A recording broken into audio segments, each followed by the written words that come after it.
Байтык айыл аймагына караштуу Башкара суу айылында жайгашкан бир нече дача тургундары көп жылдан бери чаң жутуп жашап келишет. Жергиликтүүлөрдүн айтымында айылдын четинде орун алган бир нече завод бар. Анда таш талкалаган, цемент, кыш чыгарган жана башка бир нече заводдордон жүк ташыган чоң унаалар айылды аралап тынымсыз катташат. Мындай кыймылдын кесепетинен асфальтталбаган жолдордун топурак чаңы асманга көтөрүлүп, жолдун эки тарабында жайгашкан айылды каптап турат. Анын кесепетинен жергиликтүү тургундар таза аба дегенди унутушуп, чаң жутуп өмүр кечиришүүдө. Аны менен катар минут сайын кас-катар тизилип жолдо ары бери өткөн чоң унаалардын тез ылдамдыкта жүргөнү, жолду бойлой баскан жарандарга, эң башкысы мектепке жөө каттаган окуучуларга кооптуулук жаратат. Анткени ал жолдо эч кандай жол белгилери орнотулбай, жөө жүргүнчүлөр үчүн тротуары да жок. Унаалардын саны болсо барган сайын артып, жүк ташууда эч кандай коопсуздук чаралары да каралбаган. Ал эми жергиликтүү бийлик дача тургундарынын бул маселесине келечекте көңүл буруларын гана айтып, кол кушуруп отурушат. Мындай кейиштүү көрүнүш Кыргызстандын алыскы район айылдарында эмес, Бакыйган Борбор калабыбыздын четинде жүз берип жатат. Чаңгаралашып адам чыдагыс жашоо өткөрүп жаткан жергиликтүүлөрдөн кабарчыбыз кабар алып келди. Жол таптак эле тешилип калбай калды. И бессовестно проезжают. Эч кандай жол белгилери коюлган эмес. Өйдө төмөн күн тынбайт. Бир топ жылдардан бери таза аба дегенди унутуп, эртеден кечке чаң жутуп жашаган бир айылдын эли биздин телеканалга кайрылып көйгөйлүү жагдайларын айтып беришти. Алар көп жылдардан бери айыл четинде орун алган заводдордун пайдасын эмес, зыянын көбүрөөк тартып жатышыптыр. Түйшүк жараткан маселе тууралуу жергиликтүү бийлик тараптан азырынча эч кандай чечүү жолдору карала элек. Анда кеп башынан болсун.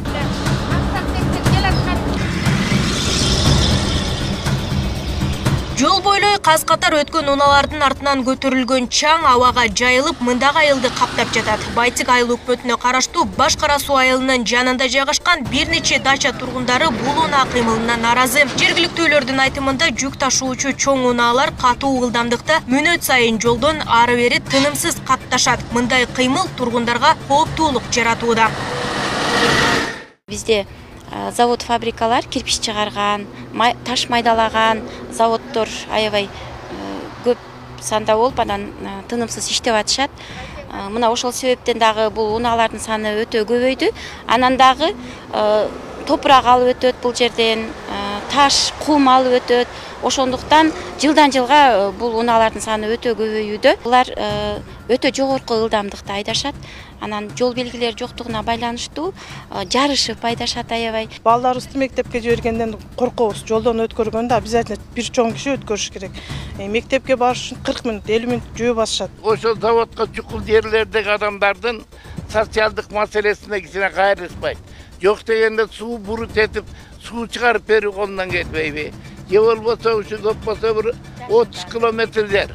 Ошону асфальттап бербейби? Дачада турган адамдарга бир жакшыраак көңүл берип, ушу биздин маселени жеринен чечип берсеңер. Жергиликтүү тургундар айтып жаткан маселе дал ушул жолдо башталат. Анткени өзүңүздөр көрүп тургандай эле дал ушул карьерден жүк ташыган автоунаалар мына ушул жол менен өтөт дагы, чаңдын баары көтөрүлүп ушул айылды көздөй каптайт экен. Андан тышкары мына ушул көчөдө тротуардын жоктугу айыл тургундарын жана эң негизгиси мектепке каттаган окуучуларга кооптуу экенин айтып жатышат. Өзүңүздөр көрүп тургандай, бул жерде же жол асфальтталган эмес, же тротуар жок. Мына машиналар келет, көрдүңөрбү?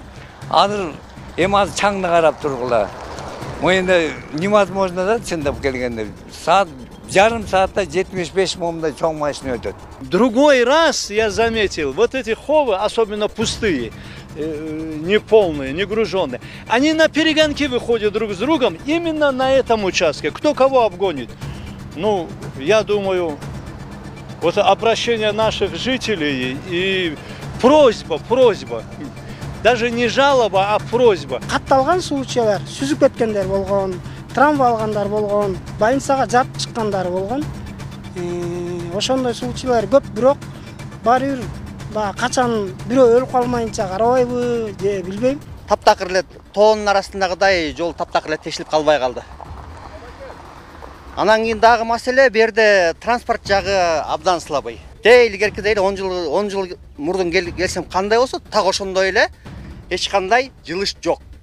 Мисалы азыр Кудайга шүгүр, жал айылына толтура маршрутка автобустарды берди, бирок бул жак каралбай калды таптакыр.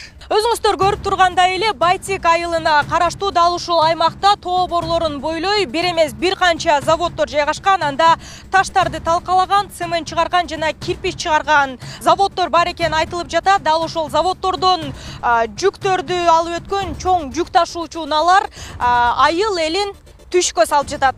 Жогорку ылдамдыкта айдашат деген наразычылык болуп атат да. Ал жерде эми айдоочу катары буга кандай жооп бересиз? Биз айдоочу катары жооп бере турган сөзүбүз. Биз ал жерден эми населенный пункттан көп деле катуу айдамай жок. Ал жердин баары тең айдай албайбыз чындачы. Биз деле билебиз эми. Анан эми ал